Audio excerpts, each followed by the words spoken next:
штаб-квартире Русского географического общества в Санкт-Петербурге состоялась презентация туристического потенциала Республики Коми и национального парка Югы-2. В ней приняли участие более 200 человек.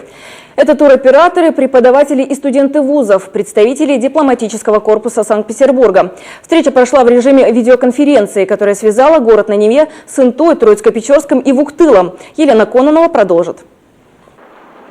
Сегодня мода на Куршавель и на воды Баден-Бадена проходит, отмечают члены Русского географического общества. Россияне заново открывают для себя свою страну. Одной из первых свой туристический потенциал представила наша республика. Символично, что презентация прошла в штабе общества. Первая экспедиция которого проходила именно по территории Коми-края. Наш регион и сегодня способен удивить путешественников. Республика Коми – это край, сочетающий в себе разнообразие нетронутой природы с удивительной, многонациональной мозаикой культурных традиций.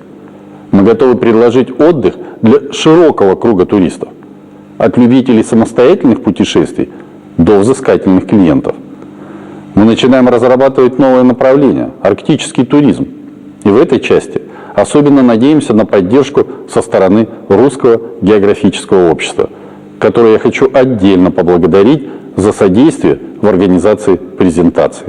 Фильм о национальном парке Юга-2, видеоролик по следам северных ветров, мультфильм о Еркопе, песочная анимация, всевозможные выставки. В презентации своего туристического потенциала Коми использовала то, что могло бы привлечь потенциальных партнеров. Для них сегодня уже подготовлено 30 туристических предложений. Нам важно показать, что Республика Коми – это еще край уникальной природы, край озер, которых у нас на территории более 80 тысяч.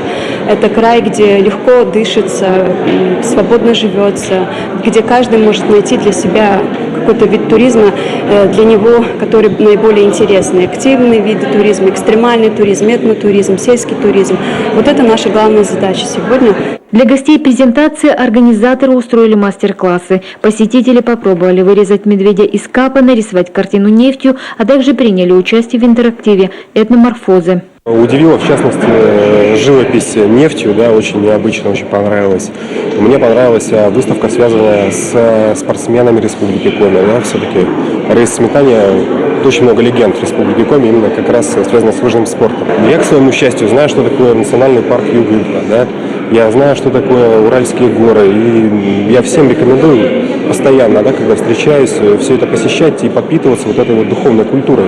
Просто все радует, организация просто на высоком уровне. По словам гостей презентации, природные богатства Коми действительно заслуживают внимания, чего только стоят девственные леса. В Европе таких уже не осталось.